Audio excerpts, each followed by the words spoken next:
The Esports World Touring Car Cup rumbles on. We are halfway through the season now. It's Chow here from Macau. Myself, James Kirk, joined by Lewis McGlade, and it was a feisty affair a week or so ago in Spa-Francorchamps. Obviously, I wasn't there. I was watching it though. I left you. I was unfaithful, but I should have kept the faith because it was a spicy round. But we do now have a runaway championship leader. Yeah, Ben Spanky taking full control of the championship thus far. I mean, he's just been super consistent. I had a great chat with him a couple of weeks ago. He just seems so relaxed, in control. And when you have a points lead like what he has right now, we'll check it out in a few moments' time, but he's just sitting pretty at the top. He knows what to do in these kind of scenarios, consistently tick off results. And isn't that just Ben Spanky down to a T? He's always exuded calmness, sometimes criticized for being a little too calm in the past. But look, this strategy is working very well in what is a short season. Let us remind ourselves then of where we sit in said season. Round 3 of 5. We've already ticked off the Nordschleife. We've already ticked off Spa-Francorchamps. Of course, on March 8th, we go to Suzuka Circuit. And a very timely reminder for everyone at home, of course, our 5th and final round is down to you guys. It's down to a community vote. And today, Lewis, is the final day to get those votes in.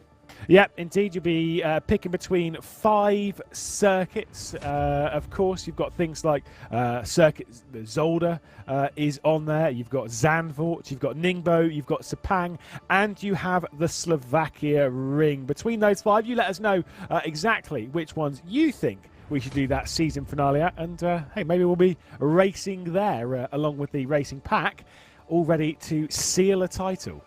Now, it's sometimes called Asia's Monaco, the Circuito de Gaia.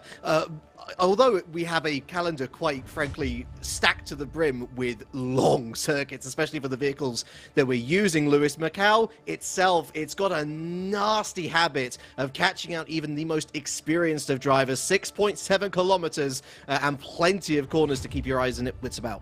Yep, I still remember, I think it was when it was still called the Esports WTCC Championship, but I'll never forget it. Again, having great chats with Rob Wiesman about this. I think it was Alexander Vermont who got spun around at the hairpin and then did a reverse flick spin J-turn in front of the entire field to get back going again without losing a single position. Lost a lot of time, but it was hilarious and amazing. Those are the kind of stories which you get around a circuit like this. It is insanely difficult to wrestle your way around this circuit. It's so tight and narrow in that sort of second sector, but then so open, fast and flowing in the first couple. And I'm so glad that you mentioned the Melco hairpin. Of course, we should just offer a mention of Gianmarco Fiducci there with the fastest leaderboard time going into today, a 2-minute 25.965. I think, generally speaking, if we see a 2-minute 26, a low one, that's going to be in the range for pole position. But yeah, the Melco hairpin, a rarity on the calendar, Lewis. A no overtake zone. Again, not that that matters too much, because if you do get held up there, you're going to be held up there a while, as your story quite rightly mentioned there. But it does offer a hazard which is so unique to this circuit, and it's why qualifying is arguably more important here than any other circuit on our calendar.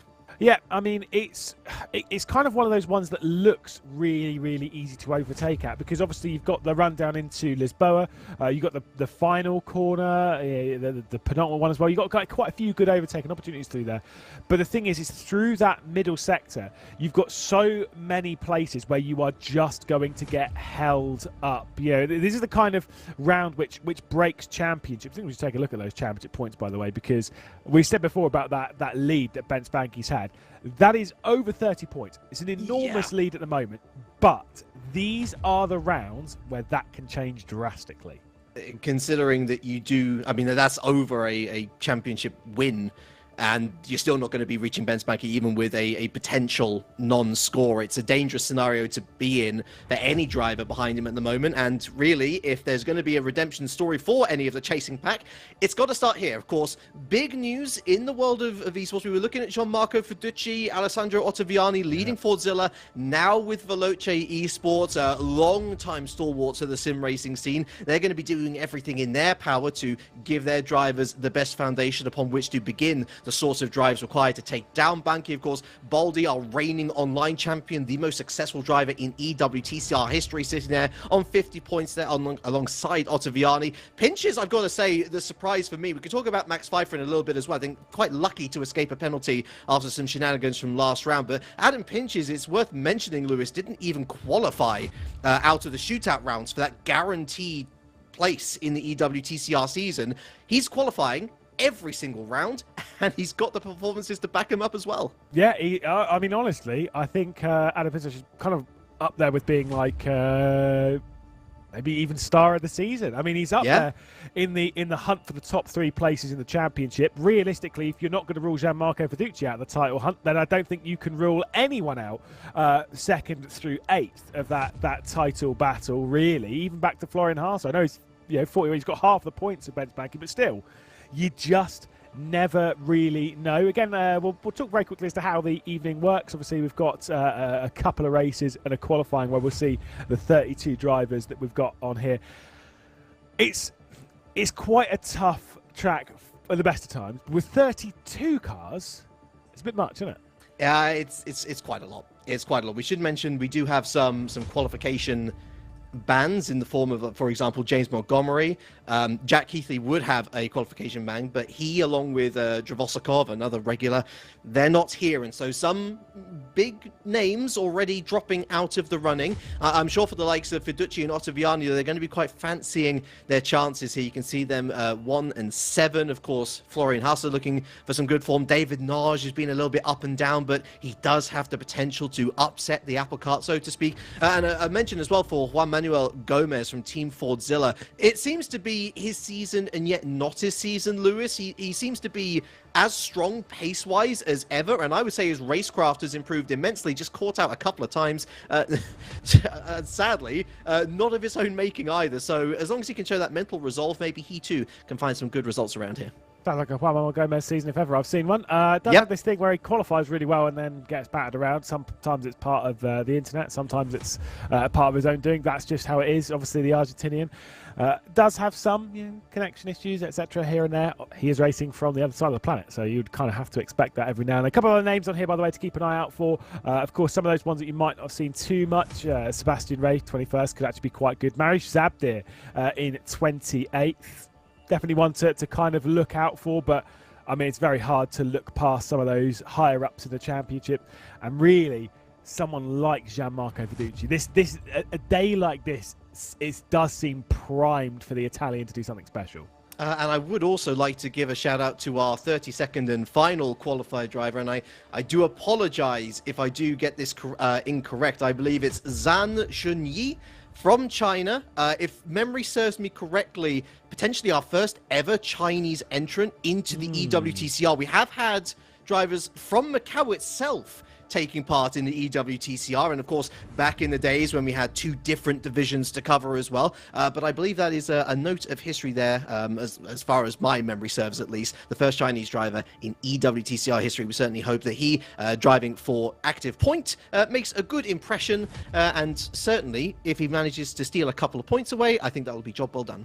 Well, speaking of making good points, here is what we're doing today. Obviously, qualification, and then we'll go into 2 races. First race is set from the qualifying order. The second race is a top 10 reverse based on the race 1 order. Pretty simple format, nice and comfortable. Does create its fair share of dramas, especially in the battles towards the back end of the top 10, towards the end of that first race. But qualifying is underway. We've got 5.5 minutes left to go in the session. Gianmarco Fiducci presently on the top from Bench Banky. Now, we kind of know this, James, that, let's be honest, those aren't big margins around a long circuit like Macau, around a difficult circuit like Macau, having just 300 of a second between first and second, and then only a couple of tenths back to the rest of the contingent. Those are not large. You can absolutely find large amounts of time around here. And what's impressing me is that is so many drivers who are already on the pace. Because remember, I was gauging maybe a low 26 is going to be our pole position time. Well, yeah, it's a low 26, and it's a low 26 already, a 0.40.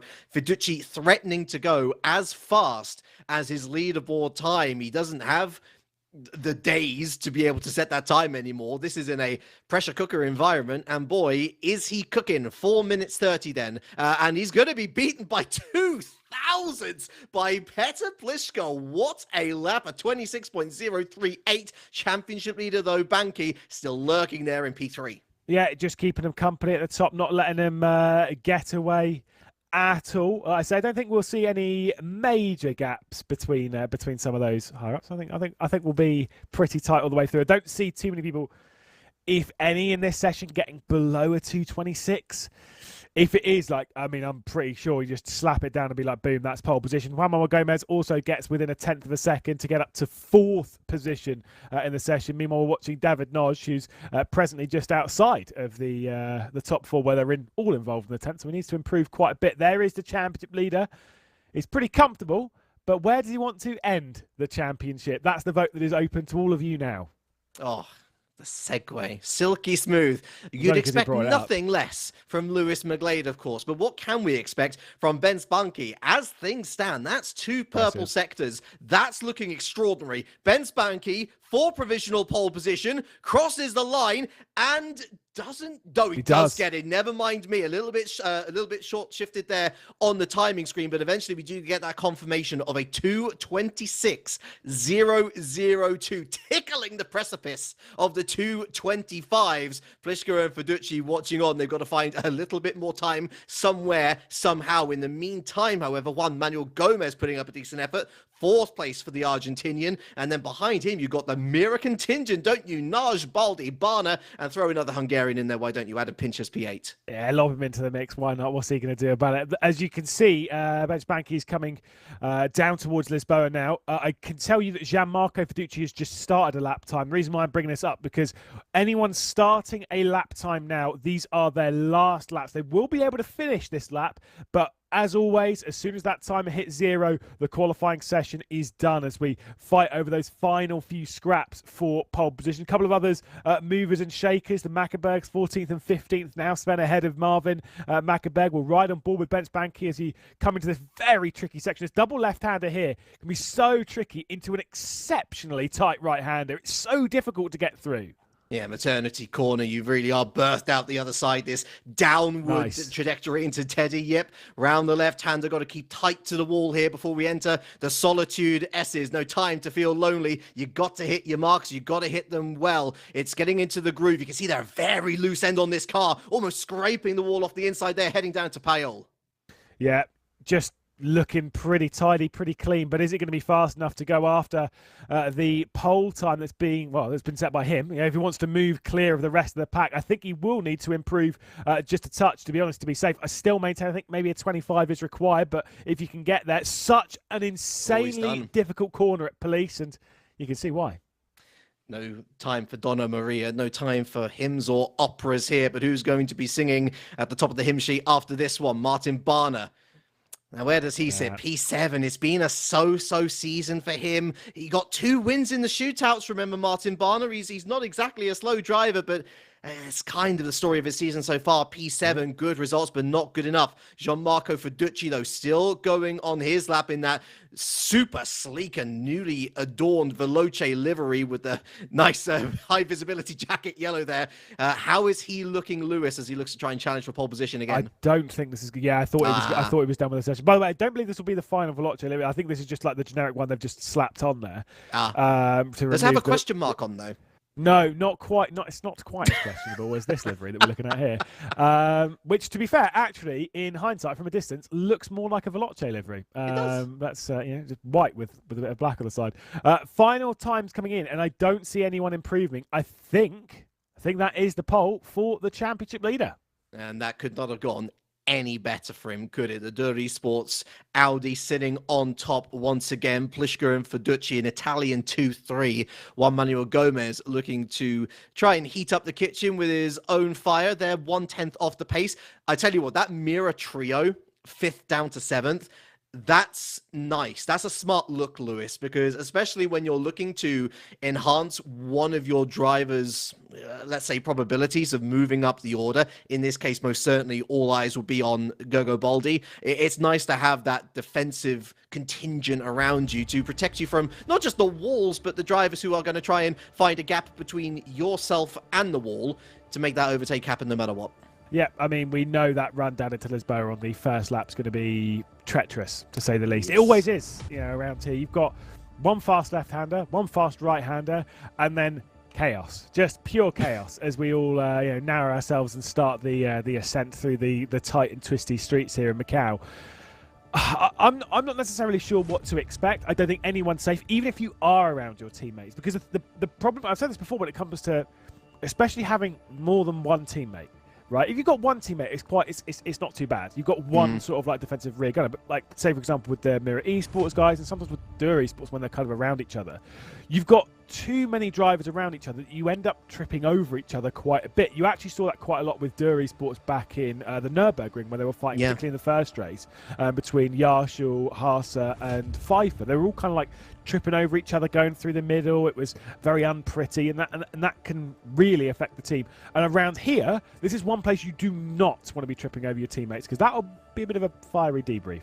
It most certainly would. Of course, the benefits of having a teammate there were there to be seen at Spa-Francorchamps, where Pfeiffer this time partnered with Banky. Actually did quite well in tandem. Yeah. They didn't really argue that much, and it helped Banky secure what was a pretty easy win in the end in race number 1. That said, I agree with you also in that Macau is kind of you throw your cards on the table and you see what value you're going to get at the end of it. It is a bit of RNG, if you can call it RNG in racing. And a lot of it will come down to this strong start. I always find that there's one person who ends up missing the brake marker boards into Lisboa, and that does generally lead to a little bit of paint exchange going into what is a very tight corner indeed. We're just awaiting race number 1 to get underway. In the meantime, let's remind you of our schedule for the day. We're going to be having race 1 on the board here, 25 minutes to sort out the point scorers, and then of course the top 10 from that finishing list in race number 1.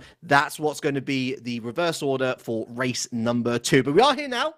Here we go then, going into Mandarin Corner for the first time, heading to Macau for the first time here, race number 1, and it's underway, and we've already got a drive-through penalty. Poor Elmar Kurbanov there is going to have to find his way into pit road. He might as well give up, or should he? The attrition rate here, of course, legendary, might still find himself in the points should things swing his way, but through Hotel Mandarin Oriental we go. It's Banky with that early lead over Pliszka, keeping him honest.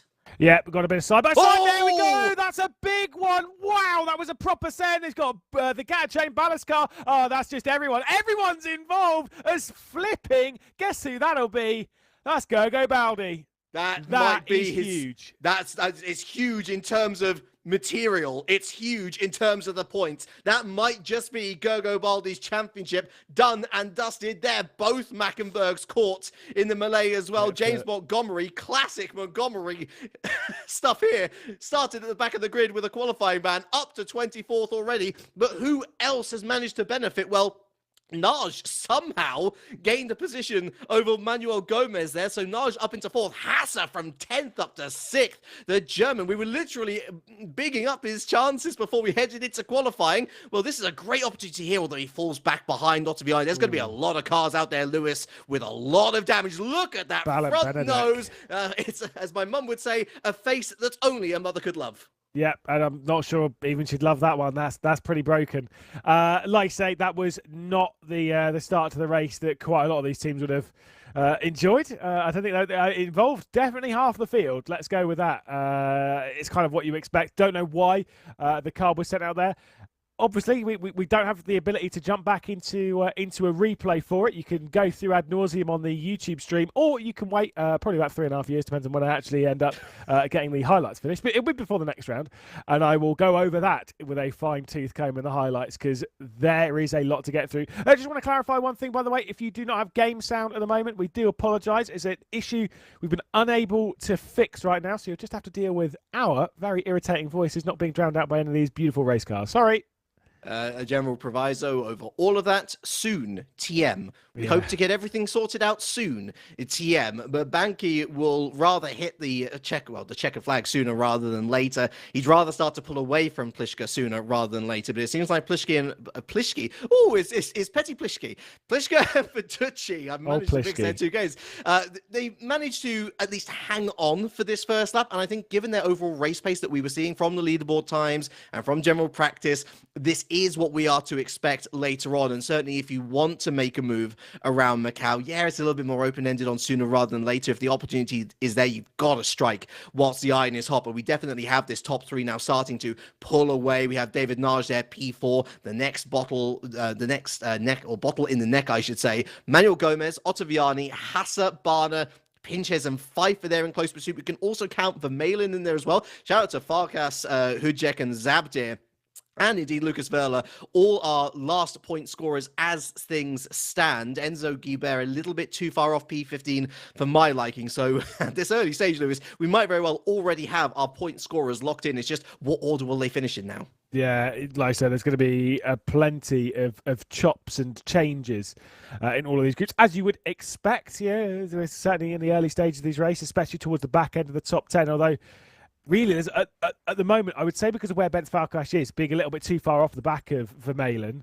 Vermeulen is not exactly in touching distance of Pfeiffer. And I'm not going to say that this is going to be the 10 that get reversed, because things like that happen fairly frequently. I think that was Adam Pinces. It might have been Alessandro Ottaviani, rather, apologies, who was thrown into that barrier, just got it a bit wrong coming through the middle of that section. And it's easily done. I mean, I still maintain, you know me, I love a good street circuit. Absolutely love ripping it around the streets of Monte Carlo or St. Pete or Belle Isle or whatever. I absolutely adore them.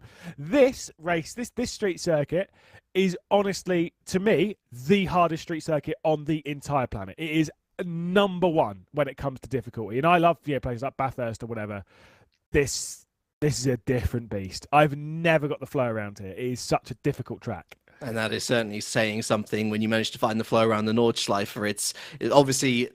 It's less kilometers to traverse, but it's how dangerous are those 6.7 kilometers. And really, with the exception of the back straight going onto the home straight down into Mandarin, that's all the time you really have to breathe, and certainly a lot of breathing for a lot of these midfield contenders. They've been allowed to settle down and get into the groove, but a reminder, that was a lot of cars involved in that incident. That's going to be a lot of slightly bent suspensions or slightly damaged bodywork that they're going to have to contend with for the next 20 minutes or so. So Bunky still leading from Pliška and Feducci. That trio all within a second, and do not count Pliška or Feducci out of this one. Despite Banky and his dominance so far, it's been through consistency and the great results on top of that. Both Pliška and Feducci race winners in their own right. Pliška as recent as last month, of course, his first ever EWTCR win.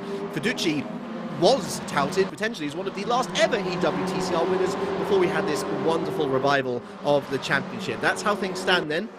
19 minutes left to go. Naj and Manuel Gomez at this stage is locking those good results, Lewis. And for the likes of Barner, Pinches, Pfeiffer, of course, they're fighting away for those reverse grid pole position spots.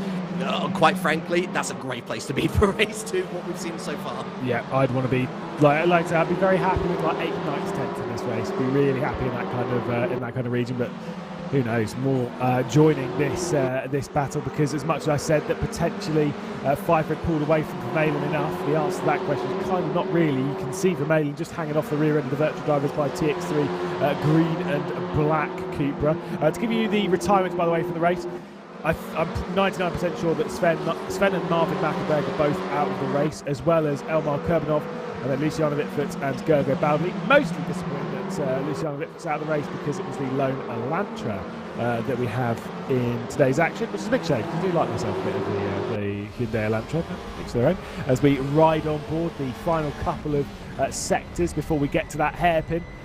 On board with Max Pfeiffer. Through this section, you just cannot pass. You have to make your move either into the penultimate corner, last corner, or really coming down to Lisboa. Everywhere else is no. You are allowed. I was saying you only get a brief reprieve sort of coming into this section now, the third sector, you do at least get to be only eyes ahead and not behind going into that corner. Of course, a reminder to everyone at home, Melco, a non-overtaking zone.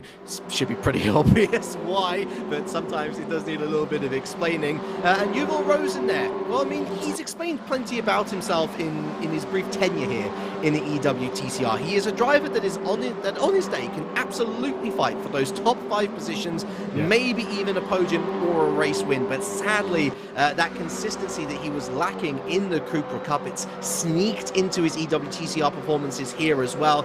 He's struggling to score points, but he is at least competitive. He can see P15 within his sights.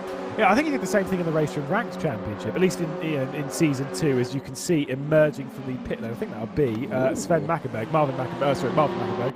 Sven Mackenberg also back out of the track. So not retirements, they have returns to the circuit. It's Haase and Barner might switch their way through. Barner through the inside, Haase lifts out, and so switches it up to the Mirror Esports driver up. This could get a little bit testy on the run up towards maternity, because I think Adam Pintesh might get himself back involved in this as well. We'll keep our eyes focused on this as we'll see them snake their way. A couple of Dura Esports drivers either side of the Hungarian of Pintesh. I wouldn't be feeling too confident if I was the Arnage competition man, despite being in a very high position in the championship. It's very smart driving from everyone involved, and that's 2 smart liveries as well that I know we've already given our praises to Dur and Mira, but definitely bringing their A game. Not virtual by TX3, they can go. Poor Axel. His opinions are his own. No, I love the virtual by TX3. They did look better with dark blue rather than black, just saying. Okay, I mean, you know, I would agree. I still think it's still a handsome looking machine, but perhaps the colour change-up could have waited another season of something else. But actually, going back to that point about Hasse, I think it's a really smart play. Barner has forced the issue. Sure, okay. There's also race 2, and he's just given up a grid position by taking, 1 or 2 more points off him in this race. It's not exactly a bad ploy, and especially given that there are 15 minutes left, who knows, we might see some further mistakes along the road. Also, another point that I want to bring up, actually, that didn't really hit home until I saw the 2 liveries and Pliška going for the lead. Pliška and Fiducci, of course, ex-teammates. So they do know each other's setups in and out, presumably. They've practiced a lot, of course. Being compatriots certainly helps as well, being able to communicate in their home language. But do we think that there will be mercy from Fiducci here? Is he really going to sit by and watch Pliška try and fight Banky for the lead here without concocting a clever plan of his own? I think they're still mates, right? You know, obviously, I don't know, and there's no bad blood between those two. I think Fiducci will let Pliška go after it, just because it's kind of like, look, sat in third at the moment, yes, you are being outscored by the championship leader once again, which is very frustrating, but it's kind of like, let Pliška get after it, because he might be getting close now. Defensive line being taken quite heavily from bench Banky, and I can tell you for sure, you cannot really get around the outside of Lisboa, not unless you're fully alongside. But what you're doing is you're putting Banky on that risky line, because that wall comes at you fast on the exit of Lisboa. And how many times have we seen it where someone's taken a defensive line going down into it and they've smacked that wall hard, whether it's in virtual racing like what we're seeing here, or even in reality as well. That wall is brutal. And we've seen, when we were thinking about the earlier incident at Mandarin, we have seen some quite truly terrifying incidents down at Lisboa, and it's a credit to all of these drivers that they've been able to do as well as they have. And how about this? Haas's patience has paid off Martin Barner. Was it a mistake? Was he forced? Unfortunately, we will not know thanks to a lack of replay, but one thing is for sure, potentially a mistake. I would wager that as well. Whichever way it has worked, Lewis, the end result is still the same. He's not just dropped down to 10th, he's dropped down to 11th. Axel Vermeulen rubbing his hands together. That is pole position for race number 2, if he can keep it. Yeah, obviously, like I say, potentially there might have been a bit of contact, but realistically, we don't know thus far.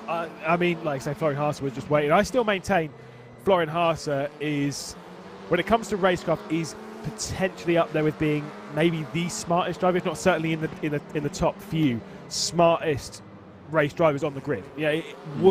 Everything is a calculated risk. Everything is run in his head as a strategic option.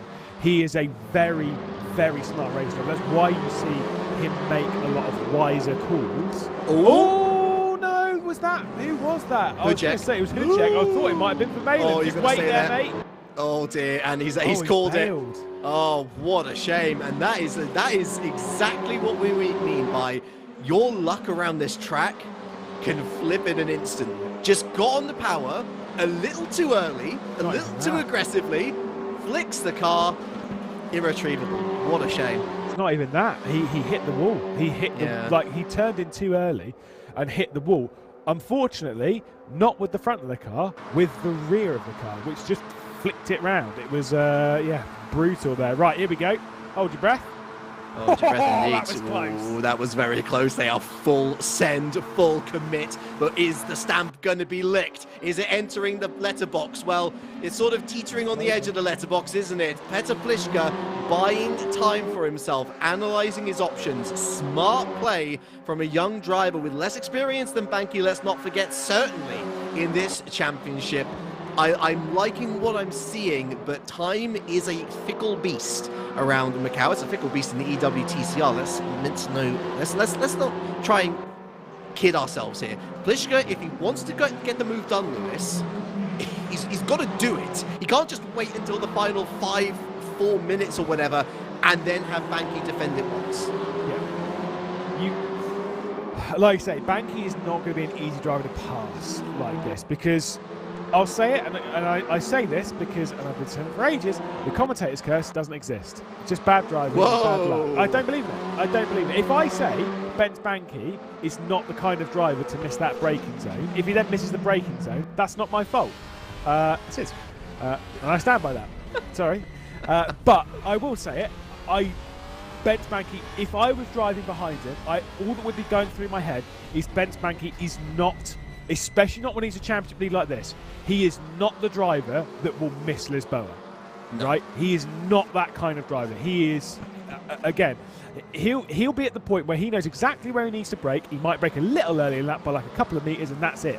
So when it comes to getting a move down the inside, you have to force his hand, because he will defend it every single time, because he knows where he can brake and he knows where you can get past. So how do you find a way through? Is it by basically pitching him all the way to the wall, bringing him over, making sure that he's defending that final bit, trying to force his hand even more and trying to cause a mistake through that? That's the only real way that you can do it if you're going to do it into Lisboa. If not, you need to pull out a shocking move somewhere else, which I will tell you now, I don't believe is going to happen, because it's not worth the risk. That's a broken nose of a front bumper, isn't it? We are set up for a really exciting final 10 minutes. We've got the front three looking pretty spicy. We've got Florian Hasse trying to fend off Pinches, Pfeiffer, Barner, Vermeulen, and then we've got this scrap. It starts in P12 with Marius Zabdir. Oh my goodness, and it's just about to change now. Lucas Verla has been falling down the order. You'll see Guibert up there in 13th, Rosen in 14th. Now Verla can find himself in 16th, because the man from the back, our first ever Chinese participant, Zhang Chun-Yi, is into the point. He's in P15. That is an extraordinary effort on your first outing in this championship, but he's made it work. Now he's just got to bring it home. Been picking up positions fairly frequently from the start of the race, and like I say, just doing it cleanly. So, respect to, hats off, and powering up the order as we refocus again on the battle in the top three. They're a good nearly 4 seconds clear of David Nige behind. He probably won't be putting on too much pressure right now to get on with it, because he's got a second clear of Juan Gomez, he's got a second clear of Alessandro Ottaviani, he's got many seconds clear of Florian Hasse. If I'm in that top six, particularly if I'm 4th through 6th, I'm not taking any major risks. These are good points to be ticking off, especially around here. You're hoping for a bit of a mistake from someone else, and outside of that, take the grid result for the next race, take the points, and try not to get involved in all of this behind, because this is where the scary stuff's happening. Haas is still ahead of Pintos and Pfeiffer. They're about a second clear of Martin Barner, who's being kept company by the cosy Belgian. Something has happened to Marius Zabdir, dropped from 12th down to 13th, down to 14th, now down to 16th. Now, was that unforced error? Was it helped? We are not entirely sure, and maybe we never will be. But what it does mean is that Rosen, Guibert, Jean, and Verla, who seems to be a cat running with 9 lives in this race. He's back up into the points positions, into P15. His brother, of course, just behind Jabdir as things stand, looking pretty close here for the final point-paying position. But that's not necessarily the story of the day. As we move further up the order, we still have that battle for P10 to be decided. Of course, Barna getting past Vermeulen once more. Barna into a great position to score a second EWTCR win for this season. It would be his 4th if we include the shootouts, of course, and we're talking about possibilities and probabilities, but with 7.5 minutes left to go, it seems like, at least for this group of cars, they're going to be interchanging amongst themselves, but as long as there's not anything super crazy, they're going to be locked in place. They're going to be scoring good points. Here we go. This is where it gets exciting. For the win, Petr Pliška, limited opportunities now, maybe 2 or 3 more going to Lisboa. He's going to try around the outside. He's going to try and hold it around the outside. And on the inside is Ben Spanky. Going to have the inside, of course, then for the follow-up corner up St. Francisco Hill. Banky still with a nose ahead. Petr Pliška, as much as he's done well to keep things pretty even and keep things honest, he remains in P2. Fiducci watching brief.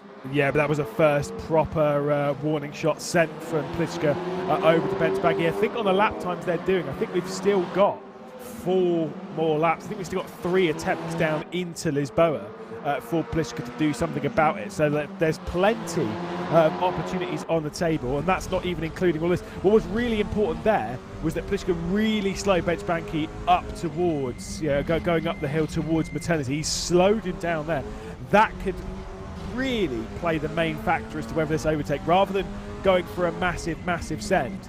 Who knows? Gianmarco Fiducci obviously staring at the back of these two, thinking, I would really like to properly start my Veloce Esports career on a high note. Of course, he'll be racing in the VCO Esports Racing World Cup at the weekend, and having done very good things for Team Fordzilla to get them into that competition, to go into that representing Veloce, being one of those first major events. Those first few, when you're representing a team, they are the big standout moment where you get to show that your movement to the team is going to help you as much as you helping the team. That's it's the joint partnership. That's the important bit. A reminder, the championship positions as things stand. We're going to take a little look back at this fight for what is effectively P7. Haase leading the train from Pinches, Pfeiffer and Barna. Vermeulen fallen off the back a little somewhat. Ben Spanky leads the championship on 85 points. As further back, Jersey James. Oh, well, that's overtaking. That's overtaking. Doesn't matter what way you try to spin it. Overtaking. It's like steaming through a red light and saying, what red lights? You still have to respect the rules, and the stewards have a pretty easy job on that one. That's kind of the one where when you get sent it as a steward, you're just looking at it being like, what? Why? Let's see though if we're going to have something for the stewards to deal with here, or if it's just going to be a fantastic move, because once again Pliška's going to get to the outside, although he's not committed as he was on the previous lap. He'll allow Ben Spanky to hang on to the front of the race for now. But again, those warning shots are becoming, they feel like they're becoming slightly bigger. They're becoming more scary for the race leader.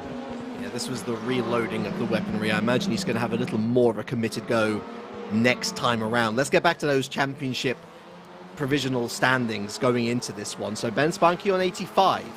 Fiducci currently placed in 3rd. The closest contender to Banky, 53 points. Even if Fiducci was to win, 30 points in the bank, he would not be able to overtake Banky even if he non-scored. Such is the gap that he enjoys as of now. Petr Pliška very much the wild card in and amongst this. Still a valiant championship challenger, you could say. P7 in the standings, 45 points. He currently sits 8 points behind Fiducci, so he would be gaining on the Italian, but both would be losing out to Ben Spanky up ahead. It is not a great scenario for either of the two in this chasing pack. One of them has to make something happen. Otherwise, the only person who's going to be gaining is the person who's already winning. Yep. They're both, the two behind have both got things to play for in this championship. They've both got weight. Gianmarco Fiducci might be getting a little bit more frustrated to see, are you going to go there at any point, or should I just get past you and get on with it? What's going to happen here? I think this is where like the issues can kind of come. Is at this point in the race, you're sat there looking at a car who's obviously trying everything to get through.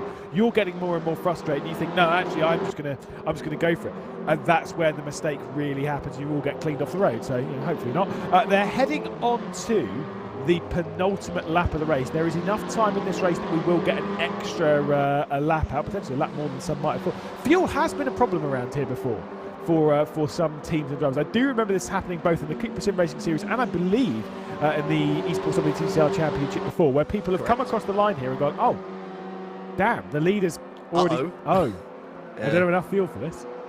I can't remember the names exactly. It won't be a problem with this, I don't think. We did have point scorers, though, who were in that position. Who's going to be the biggest point scorer once we hit the checkered flag? Well, it's looked like Ben Spunky all day long. Once again, taking that inside line, non-committal, middle of the road. And this is looking a little bit better for Petr Pliška. Went ahead briefly. But again, that outside line isn't exactly the one that you're looking for, but maybe a hit against the wall is. Was it enabled by Pliška, or was Banky always on a collision course? Well, the thing is that it's gotten even worse for him. From first to third up St. Francisco Hill, Petr Pliška. Oh, that is something which the judges in the back room are going to be having a little look at, because that is controversial. Yeah, it's... like I say, that's one that you can look over time and time again to see exactly what's going on. See, Pliška's gone for his opportunity, and a big bit of contact with the barrier there. Benchmarker's car will be fine, but he'll be hungry to come back through. He'll be hungry to go for the attack soon. So I'd say down into Lisboa, what will be the final time down into Lisboa. I don't think Fiduci's particularly safe, but I'm partly thinking, I don't think Fiduci's looking backwards. I think he's looking at Pliška thinking, I can win this race. I agree 100%. This has lined up beautifully. But the man currently second placed in the championship, Gianmarco Fiduci. So much promise in the shootouts. Has he failed to live up to it? Maybe, maybe not. He's just had strong, consistent results. It's why he's here in the first place. A mistake through Melko. But Ben Spunky, I think he's done at this point. He's going to be locked in to third. Whether he's going to be frustrated, annoyed, or just happy to still have his car in one piece, we can ask him after this event, let's say. But Fiduci has a task on his hands. Heading down towards Lisboa. He's got one opportunity, and that's it on Petr Pliška. Otherwise, it's surely just a simple run to the finish line for the man looking for his second win in EWTCR. To be fair, it's the same case for Fiduci. Strange to think that he's only had one win prior to this point, but final lap, Lewis, here we go. Yeah, I just had a stonking amount of deja vu. I've seen these kind of races so many times around Macau where the top three have broken away. There's been a move on the penultimate lap, and you kind of think, oh, everything's kind of calming down. The championship leader's backed off, and suddenly it goes into crazy town. You can see a move in the background as Juan Manuel Gomez was going for a move, but here we go. Gianmarco Fiduci's going to go for it. He's going to get to the outside of Pliška coming down to Lisboa. Once again, he's going to slightly overlap him. Actually brakes very conservatively, Gianmarco Fiduci. That's a far cry from the driver that we left off with in 2019. And that is certainly the sign of a driver who's playing it smart here. He is gaining points over Ben Spunky as things stand. Ben Spunky's going to be within shooting reach going on to race 2's starting grid. And quite frankly, Lewis, this is... Some would call it risky. A little mistake there, by the way, from Pliška. Manages to rescue it okay, but some would call it risky. Surely you've got to go for the win. It's 11 points difference as opposed to 4 points difference as things stand. Fiduci is gaining over Ben Spunky, and that's all he's needed to do, at least at this starting point here in Macau. Yeah, obviously not outscoring him too much, but understanding what's on the table right now. I mean, that could have been overdriven straight into the barrier, a big crash, and essentially the race over. Is it worth it? You know, Fiduci, he's a changed man over the last couple of years. He really has. He's a smart driver. He really is. And again, in the same kind of vein that Florian Haase really weighs up every single racing move, which you would normally go, yeah, but he's Italian, isn't he? And he is. He absolutely is. But his patience on the racetrack is very, very impressive. It's why he's really good across multiple simulators, because he understands when to go for things and when not, and what his skill set has. And right now, it's good enough for second. It most certainly is. It's been quite the fascinating affair here. Race 1 started off with a bang, and we've had little mini explosions all over the place of action, of firefights, and through it all we've seen some controversy and some great moves. Petr Pliška sitting more on the controversial side than great moves. That race win will certainly be reviewed in hindsight, but for the moment at least, let us not take away from the great job that he has done. Putting Banky under pressure for the full 25 minutes, securing the win. That's his second of the EWTCR this season and in his career. Gianmarco Fiducci making it an Italian 1-2. And those two will be setting up on the 5th row of the grid for race number 2. Bence Banky, our championship leader, losing ground to both of those drivers ahead. Definitely Fiducci, maybe not so much Pliška. Again, we will await the stewards review on that one. Naj coming home 4th, Juan Manuel Gomez 5th. A very quiet race for him, an oddity, but one that I'm sure he'll be embracing with both arms. Ottaviani 6th, Hassa 7th, Pinches 8th, Barner 9th, and Vermeulen 10th. Which means that Max Pfeiffer has had an issue. And I wonder whether he's had a fuel issue, Lewis, because he's down to 12th behind Rosen, Guibert, Yi, and Verla, your last point scorers here in race number 1. I don't know if it's fuel. I think it seems more likely that drama was the thing. Yeah, something down to Lisboa, something in that vein. It typically would be around that sort of level as Dylan Da Costa comes across the line, waiting for Balint Benedek and Sven Mackenberg to also cross the line in their race cars that have seen better days. Let's be honest. Will they return to this state within the first lap in the second race? It's very possible, knowing Macau. Certainly. Well, that sure was something, folks. And as if that starting grid doesn't whet your appetite enough, let's not forget the fact that Kirk Baldi, our reigning champion, starts at the very back for race number 2. He certainly will be taking some hope and inspiration from Zan, get it right, Chunyi. There you go. You know that moment where your brain just refuses to let your words come out correctly? Anyway, what a great job that he's done. From 32nd, let's not forget. Oh, no, he wasn't 32nd. My apologies. He was in and around the 20s. But either way, scoring points on your debut, certainly no mean feat. Petr Pliška picking up the fastest lap of the race by some considerable margin as... No, I was reading that as a 6.30. It's a 9.30, 9.74 for Fiducci.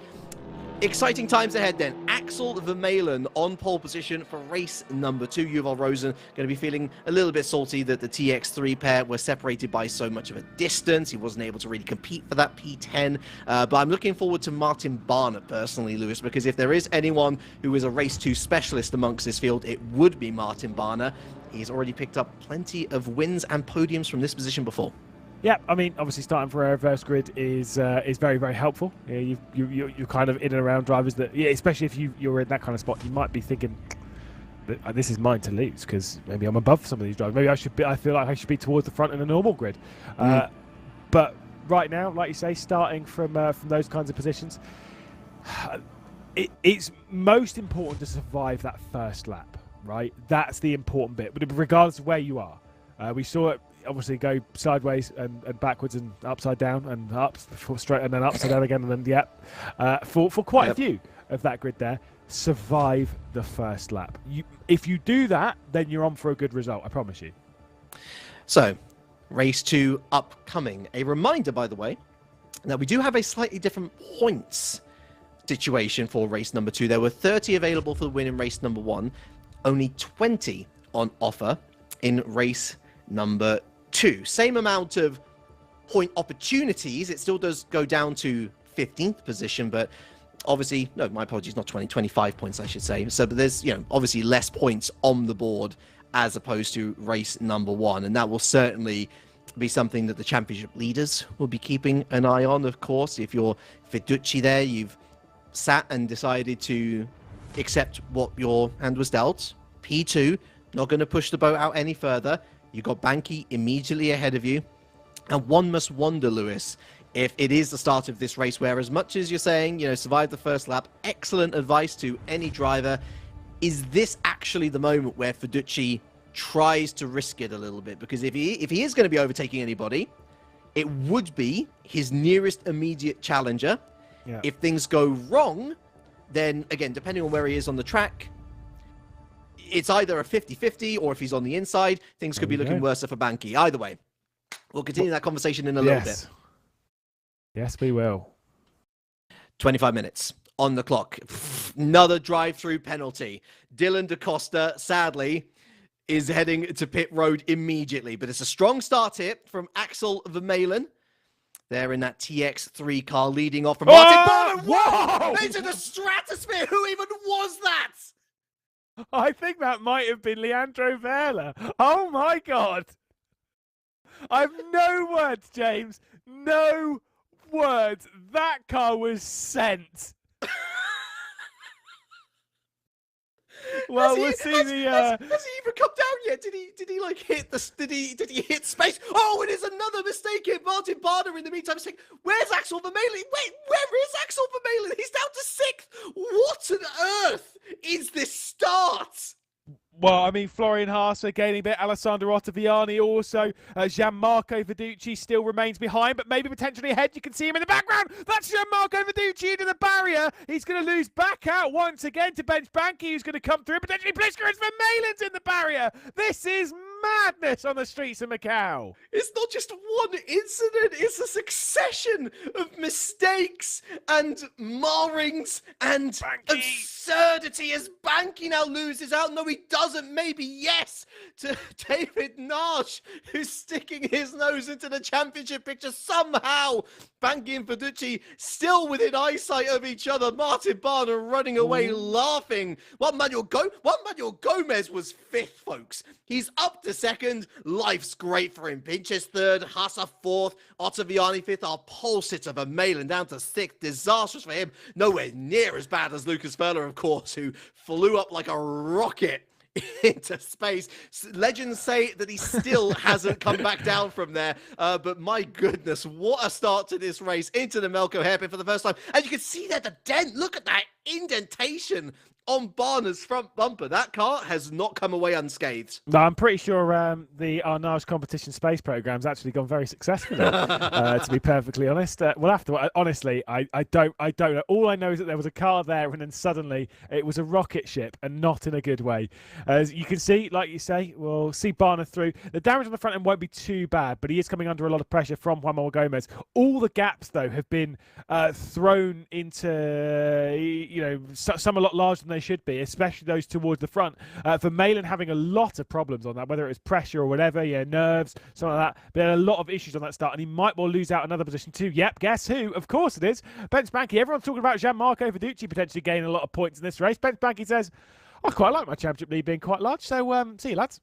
He's bold for going on the outside of Mandarin, but he's got the overspeed, and that move was done before they even hit the corner. Vermeulen dropping to 7th, got a bit of a broken nose there, going to be broken-spirited as David Nage flies past. Could be Verducci in there as well. Barner under pressure as down the inside there goes Florian Hassa for 3rd. Successful move into Lisboa. Great to see that on our cards. Verducci trying to capitalize here on Vermeulen.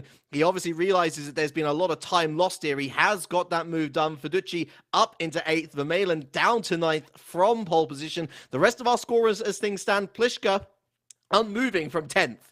He started there. He's still there. Pfeiffer 11th. Montgomery 12th. Rosen, Guibert, and Zabdir rounding out the top 15. Yeah, certainly are. And obviously there's been a lot of issues in the early stages. Leandro Vela, who I think was the one who's now in orbit around the Earth, obviously a retirement from the race. Benedek also retiring after having a 2nd consecutive terrible start to this race. No real fault of his own, just in the middle of all of that, as we'll see them all funnel their way through. I can say Vermeulen is struggling significantly. So it'll be paramount for quite a lot of these cars to get through as soon as possible. You cannot wait around too much. I mean, look at the gap that Pliska's already losing out to Gianmarco Verducci, and it's only going to get worse when they start going through the hairpin and such. That gap should grow even more. I think Vermeulen's just slapped the barrier again.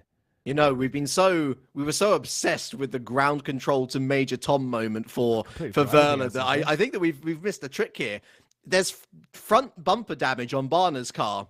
There's front nose damage on Axel Vermeulen's car. I'm wondering whether there was contact there, and we were just... Jersey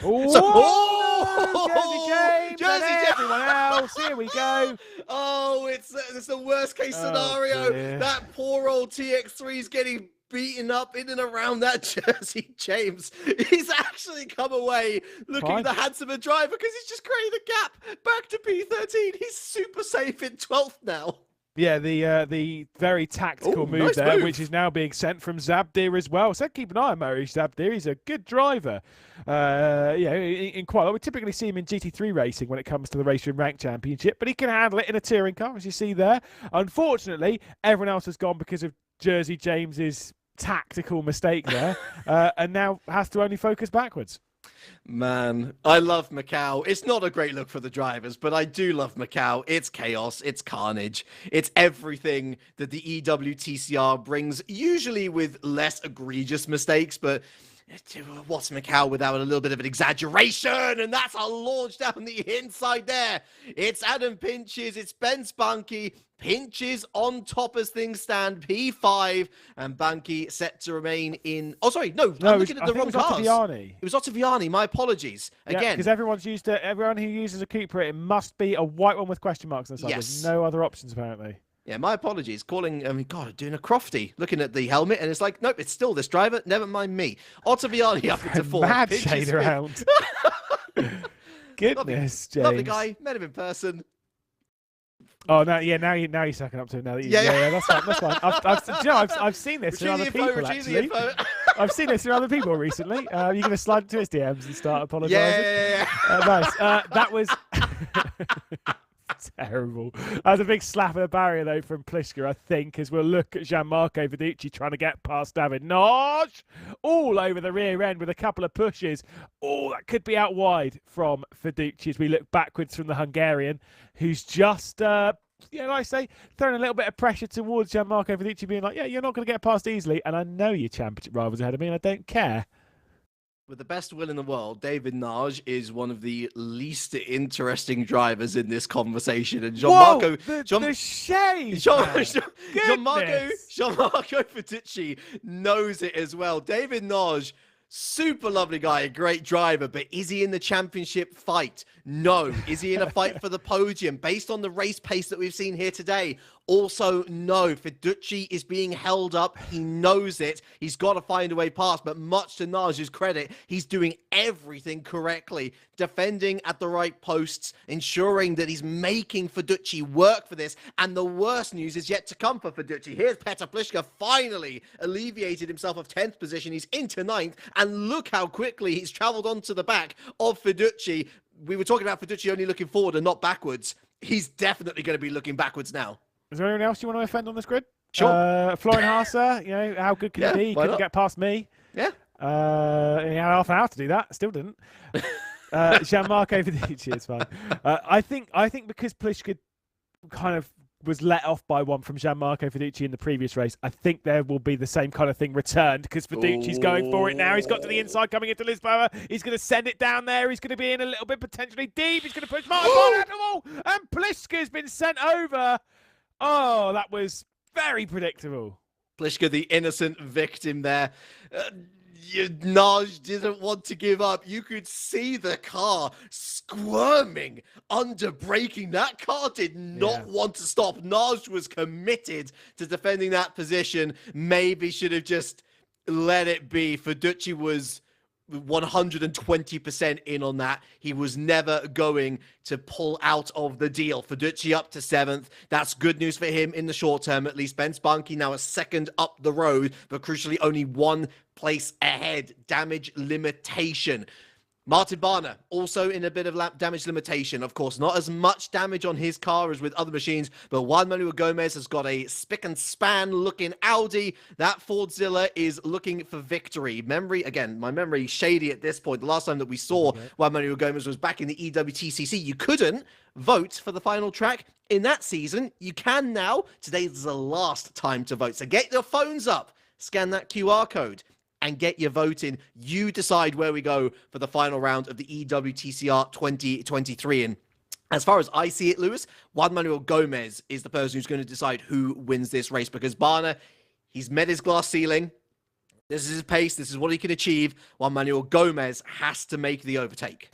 Yeah, and obviously for Forza, that'd be great. Winning 1 race today, winning 2. getting a clean sweep around Macau.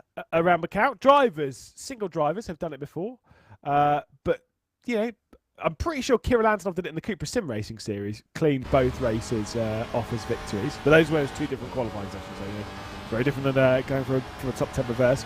Very different kettle of fish, this one. I would lean towards Gomez in this kind of race. I think he's got the speed and he wants to prove himself, but it's about moves like this. He's coming up towards Mandarin. Technically, he could look to the inside and everyone would say, don't do it, mate. It's not a good call. So he'll drop back in line, throw it through the corner. Barner is offline. No, this could be a poor exit from the Hungarian. That's really good for Gomez, but bump drafting, he's not ready to commit just yet. And even then, a cursory look to the inside. He says no, perhaps running a little bit more downforces behind. Ottaviani goes for a little spinny, and Hasser's going to hold on to P3. Ottaviani fed back into the eager clutches of Benz Banki. Got pinches behind Fiducci in 7th. So Banki, in the meantime, moved his way up to 5th, and then pinches falling by the wayside. Fiducci once again being asked to overtake yet another car on this rather exciting adventure of his. I could have told you a long time ago about doing a dummy into Lisboa and whether it would work or not, and that it wouldn't.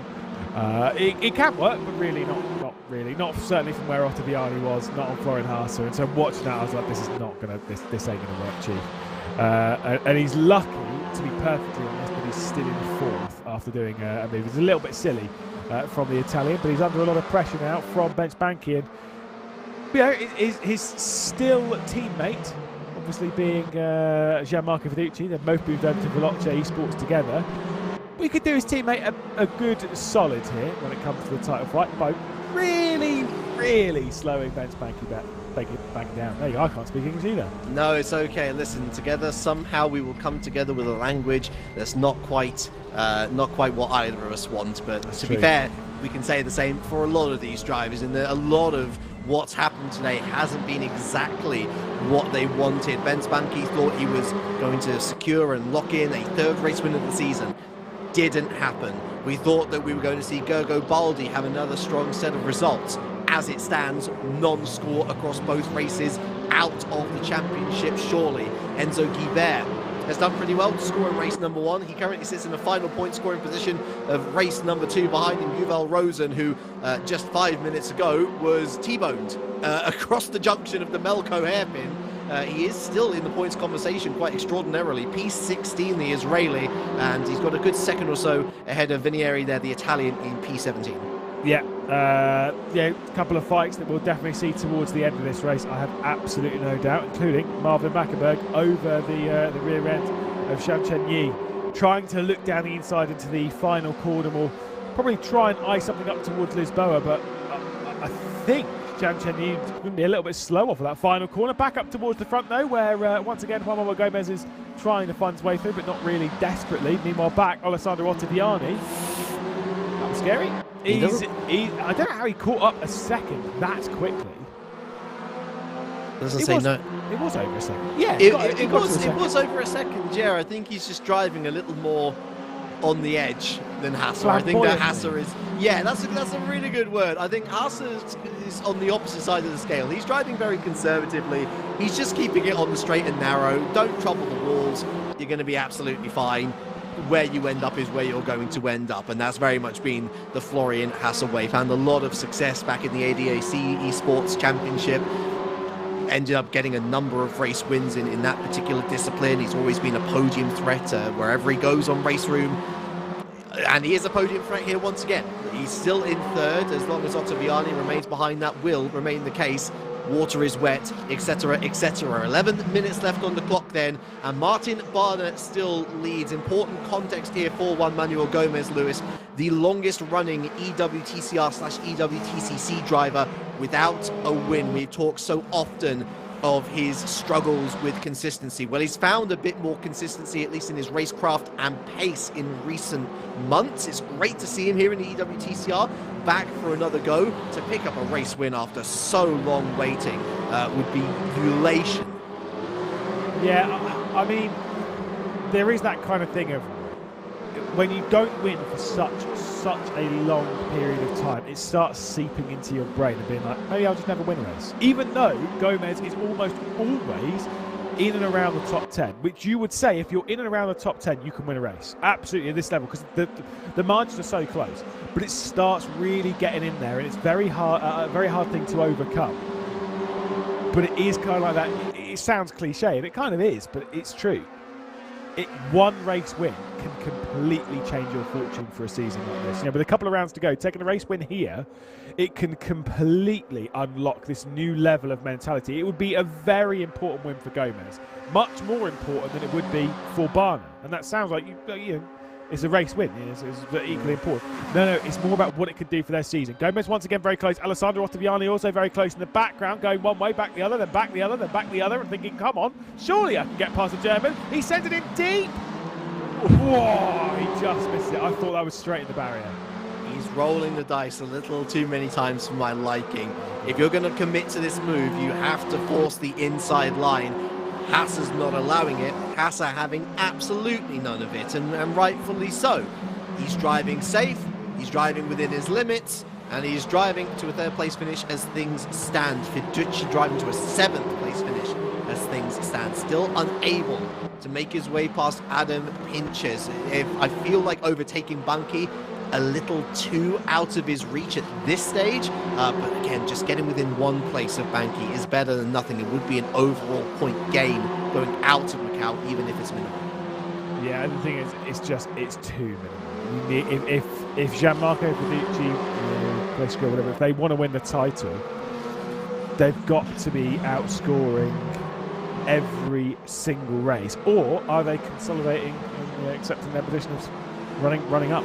Going for the runner-up position in this championship. I mean, you'd say, no, of course not. They're all racing drivers. They'll be racing to the nth degree. But there are some people, because we've had it in championships, where it's like you can fight them in the title, or you can keep close to them, but or at least in a race-to-race basis, and yet still, it's like, oh, you've got another podium. Are you serious? And that's kind of where you're sat there with like Ben Spanky, who is 2 positions away from yet another podium. That is irritating when you're another driver battling for the title. Yeah, and it's worth reminding everyone, of course, the money is on the line. A €10,000 prize pool, 7,500 of those euros. They're going to be divided between the top 10 in the championship, and so, as prize pools tend to be, the lion's share is going to first place. You're going to have significant drops for 2nd and 3rd, and then another big significant drop before those prize money amounts start to close up for 5th. Down to 10th. So even if you're hitting 2nd, 3rd in a championship, you're walking away with a decent amount of cash, and I think that's certainly another element playing on the minds of all these drivers. Fiducci, he thought about it, didn't he? He thought about it and decided, actually, no, that's not a great idea. Let's maybe line up something for Hotel Lisboa. Yeah, middle of the road from Pinches. He's asking Fiducci to commit. Fiducci sees the opportunity. Pinches goes to the outside. He allows him through. And with that door open, Fiducci will take it P6. Yeah, good move there from Gianmarco Fiducci. Good stuff from Alan Pinches as well to not fight it too hard. Be wise about all of it. Over there. I was kind of also thinking with banking particularly, for Dura Esports right now, they have not, I wouldn't classify this as a problem, but who is the lead driver in Dura Esports right now? Because obviously, I think it's the same with most, particularly when he was doing all the racing stuff, you would kind of lean a little bit towards Moritz Lerner. Obviously, he's not a part of Dura Esports anymore. So there is that vacancy of being top dog in the squad. Now, they do race over on multiple platforms, etc., etc. And Ben Spanky, he's a busy man elsewhere in the world of sim racing behind the scenes for a different platform. He's putting a lot of work in over there and doing all this, doing all that. Does he have time to commit to it? But still, you want to be the top dog in your team. So when that vacancy opens itself, you've got to prove yourself immediately. And Ben Spanky's doing it every single time. He's just showing that he's playing the long game all the time. He's got the speed to play the long game with. Well, I mean, he's been around the scene. Zach Speed, Williams, the guy's got as much experience in this field as many of the stalwarts. Gogo Baldi amongst them. I would categorize the two of them as Red Bull for a while. Massive rivals. He was Red Bull briefly, I want to say. So for a small stint, but in either case, he's had plenty of experience in different team environments, and if you're doing esports, you don't bring a driver like Ben Spanky in without assuming that he's going to take a lead role in the team. And that's exactly what he's proving here once again. He has, and I think that it goes without question that he is the driver that they will want to prioritise. I mean, goodness, we saw it in Spa-Francorchamps where Max Pfeiffer was very happy to play second fiddle to him. Yep, I think he's really laid down the gauntlet on the team. I mean, like I say, I think he's been. I don't want to say it, but like his couple of years in Duries was year and a bit. It does seem as though this is the team where he's most comfortable. It's the most comfortable I've seen him in a team where he just seems to be like, yeah, I'm really happy here. We'll focus on the race though, because we've got I think we've got 3 more laps to go. So 3 more attempts down here into Lisboa. That could be deep for Florian Haase. He hits the wall, and Alessandro Ottaviani sneaks the podium. What do you know? The one time that Ottaviani doesn't go for a move, Haase with a mistake of his own. He's done so well to defend that 3rd position, but defend that position no longer will he. Ottaviani up into P3. Again, important for the championship picture. It's worth reminding everyone that Ottaviani only 3 points off Fiducci going in today, so he is gaining significant points on Fiducci at the very least. That's a disappearing car. That's Vermeulen. Yeah. What a shame for our pole sitter. Complete collapse of a race. Yeah, I think that might have actually been a disqualification for breaching instant points. Oh my goodness me. Luciano Vitford straight down the inside of Mariusz Zabdir says, yeah, cool, my Lantra's pretty big, mate, and you need to get out of the way because I'm sending it down the inside of maternity. With a livery that looks like it was delivered from space via Leandro Perla, actually, as well. Right. Very, very flashy, very Mighty Morphin, if I do say so myself. Less of a fan? Less of a fan of the Gata Chain Ballas Esports. I mean, it still looks alright, but Rip them a new one. There you go. Off you go. Tick. That's another team irritated. They are at least driving in a Lantra, so that is bonus points. That is the rest of the grid irritated. Cool. Tick. Who else? The real goal for the commentator is to irritate as many people with as few words. Oh, it's true. The more succinct you can be, the better. Yeah. Just to, the more succinct in your. Like you want to go for those high damage burst opportunities. Yeah. Yeah. Yeah, exactly. I was trying to think of one there, but I'm like, no, we can't say that on there. Anyway, the train will funnel its way through the hairpin and carry on going because Jersey James has decided that these can fight for 12th and no more after his issues early on in the race, and we'll head back up towards the battle for the podium because 1.5 seconds clear. Martin Barner and Juan Manuel Gomez heading on to what will be the penultimate lap of this race. They're plenty clear. They're not going to be caught by this group. Yeah, they're not fast enough. Boom. Whoa, there you go. Brace yourselves, folks. 2.5 minutes left. We might start shouting, so if you don't enjoy that too much, I'd recommend that you put some earphones in, presumably to listen to us just a little bit louder, because I tell you what, it could get spicy. Juan Manuel Gomez. Oh, it just feels so safe. He's going to have one more opportunity into Lisboa. Haase going for the return punch into Lisboa himself. Not going to rescue 3rd, and he's got to be careful. Banchi and Fiducci right behind him, and Fiducci's rubbing his hands together because just one race ago, this was the sort of position he was in. He was in 3rd, maybe challenging for the win. Got a bit of luck, managed to overtake Banchi. His history about to reward him again.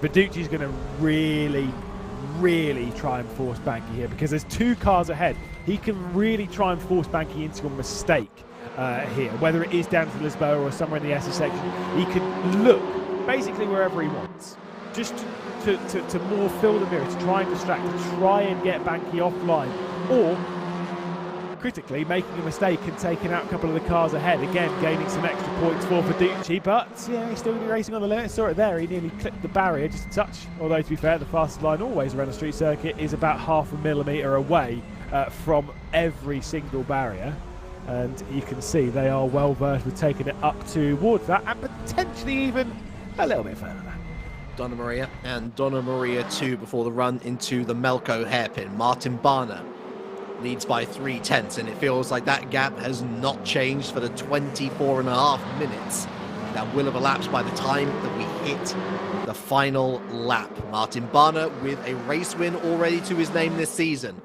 Looking for number 2, looking for number 4 if we include those shootout wins as well. A shootout season that promised so much.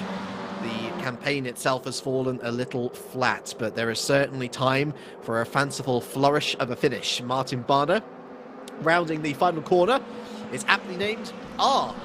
It's a right turn. No That's surprises there. Very helpful. Yeah. That is the co-driving pace notes that I need for a rally stage. Ah. Oh, good. That's very helpful. When and what is it? Well, you don't really need to know. It's a right-hander onto the start-finish straight. Fantastic stuff. Let's see if Gomez can try something this time by. He was not staying in the slipstream of Martin Barner as we head through Mandarin, but we ride on board. Barner managing to hit the apex quite nicely, feeling the need to defend quite aggressively. Gomez, one way, back over to the left-hand side of the road. Oh! He What a move! Oh, that's brilliant! It is utter brilliance from Gomez, but he's not gotten the drive out of the corner. He tries to cut off the nose of Martin Barner, who has to slam on the brakes. Now that's the Gomez that we've been used to seeing. Very ultra aggressive, but it's paid off for him. And behind it all kicks off. Martin Barner being bullied into third place. Ottaviani around the outside, now switches to the inside. Smashing Barner out of the way. He might not even get on the podium because it's Hasser to get third. I've got to say, move of the season. Juan Manuel Gomez, that was incredible. To get it down the inside like that, with that level of aggression, that level of accuracy, not hit the wall on the exit of Lisboa, that was absolutely sensational. And the Argentinian heads toward the front, looking for his first victory in the championship. Insane stuff. And not only that, through no fault of what he did, it was Martin Barner trying to leave it around the outside. Well, he finds himself not on the podium. Alessandro Ottaviani and Florian Hasser moving up to second and third. Ben Spanky and Gianmarco Fiducci not able to pick up the pieces of Barner's struggles. What a final lap. It's great news for Ottaviani. More points advantage on both Banchi and Fiducci. That championship story will close up. But how about this for a story? The date is April. It's 2017. It's the Esports World Touring Car Championship. One of the first of its kind, a virtual embodiment of a real-life series. There on that grid, starting in the top 5, it's Juan Manuel Gomez. His day doesn't go well. Retirements, carnage, incidents. And that's been his season until this year, until 2023. Juan Manuel Gomez ends the wait. His first win in the EWTCR with one of the moves that this championship has ever seen. Incredible from the Argentinian. First place for Juan Manuel Gomez. Ottaviani second. Hasser locks in third. Oh, poor Martin Barner, heartbreak for him. Fourth, ahead of Banchi and Fiducci. Pinches, Naj, Lischka and Pfeiffer V10. Jersey James takes up that P11 spot. Luciano Vidvold in the Elantra P12. What a drive from him. Rosen 13th, Guibert 14th, and Zabdir picking up that final point-paying position. Respects to Leandro Verla. He's ended up as a satellite in the sky, but the gods are looking kindly on Juan Manuel Gomez. Yep, there he is. There is our latest satellite. Obviously, you can see this is before it was sent off up there, but it'll be providing nice aerial coverage for us in the championship for the preceding rounds. That's very helpful. Thank you to our nice competition. But obviously, we jest. What a fantastic round. My only fear from that is Gomez might go, oh, I should probably do these really aggressive moves more often. You're like, no, it was perfectly weighted, mate. You don't go back to where you were. That was absolutely superb. And maybe it is the turning point for Gomez. Not after, potentially not going for the championship or anything like that, or maybe not anytime soon. But are we going to see a very new Juan Manuel Gomez from now on? Because it was just perfect. Absolutely perfect. Extraordinary move, and it is by far and away his strongest point scoring performance in this season. A 5th place and a 1st place. Just a reminder to everyone at home, his highest finishing position prior to this was race 1 at the Nürburgring, where he came home 4th. So considering that his other 2-point scores out of 4, by the way, retired or didn't score in one of them, were a 5-point and a 2-point haul. Has he ignited something? We will wait and see. Here's your final finishing order then. Gogo Baldi picking up the fastest lap, by the way. Shout out to him down in P23, and a lap down, a whole host of retirements, the highest profile of which being Axel Vermeulen, of course, our pole sitter. It went wrong for him, it seemed, from minute 1. A DQ, sadly, for Zhan Chunyi, who scored points on his debut in race number 1.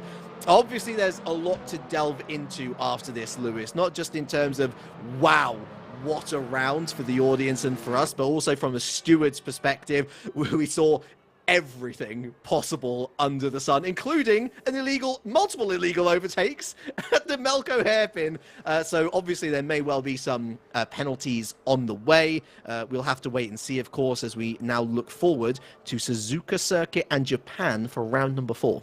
Yeah, obviously Race Control, they're going to be very, very busy. They have been for the previous couple of weekends. I say weekends, it's midweek, it's Wednesday. Midweek? Yeah. Classic. But yeah, maybe they do all the work on the weekend, yeah. But yeah, they've got a busy time ahead to try and get all this sorted. There's always a lot to go through, especially when you go to Macau. So the finishing order we have here, I'd suspect they're going to rip to pieces and deal with. But hopefully, Gomez is he didn't do anything silly before we saw him. But who knows on those first few corners, first lap. And so what we do want, though, is a nice tight fight for the next couple of rounds, because we are heading towards our championship finale. We do have Suzuka next. It is a difficult circuit, but it is one that you might think, Suzuka in a Touring? No. It's a lot of fun. It's great. Fun. And here we go. Confirmation. The community vote, also the drivers have had their say in all this as well. Of the 5 tracks that we had, we are going to the Slovakia Ring. Now, some of you might not know what the Slovakia Ring is. Trust me, in the touring car scene, at least here in WTCR Esports, they do know. It's been raced quite a lot, and it's superb for these cars. It is fabulous. I love the Slovakia Ring. Every time we've gone there in this championship, it's provided fantastic races. For Benz Banki, Lewis, that represents a homecoming as well. Yeah. Of course, Benz Banki, Slovakian in nationality. This is his home turf. If he is to win this championship, his first ever WTCR title, be it in-person events or online, what a place to do it. But we're not there yet, though. That's the important thing, and a lot can change in one meeting. Just ask Gergo Baldi, who non-scored today. He is now out of championship competitiveness. For Fiducci, for Ottaviani, maybe we can throw Gomez in there as well. Now we'll have to see how the point standings do eventually shake out. There are still threats here to deal with. And of course, worth mentioning that we're not running that dinky little short circuit at Suzuka either. We are running the full thing, 130R included. And that is as much a challenge for these drivers as trying to navigate these streets. Oh, great track. I mean, the only time that I've raced it in a touring car, I came along, I did 10 laps of practice, which is not a good idea, and got involved in some feisty fitting. But it's great. Honestly, it's so much fun. Such a long track, of course, for these kinds of cars. But that S's section to open it up with, going up through Dunlop as well, down through the Degners, through Spoon at the back. Honestly, it flows really nicely for a touring car. And we should see some really good racing, especially with some big dives down to the Cassia Triangle and T1. Obviously, we'll have to wait and see in a couple of weeks' time. But you're absolutely right. The biggest threat always in motorsport, in sim racing, in esports, whatever it is complacency. Yeah. Benz Banki cannot get complacent. Cannot sit there and think, well, yeah, but I've got a decent amount of points. I don't think he will. But the moment that he does, that's the moment the likes of Fiducci, that's the moment the likes of Ottaviani and everyone behind, they will pounce. Like a director, Lewis, setting the scene beautifully for a couple weeks' time. 8th of March is the date that you should put in your calendar. We'll be seeing you there, same time as when we started today, 7:30 p.m. CET. A big thank you to Captain Chris, the coffee meister, bringing you all of the pretty pictures today. A big thank you to Lewis McGlade. He always manages to put up with me somehow, me being James Kirk, by the way. For all of us here, it's a very warm goodbye.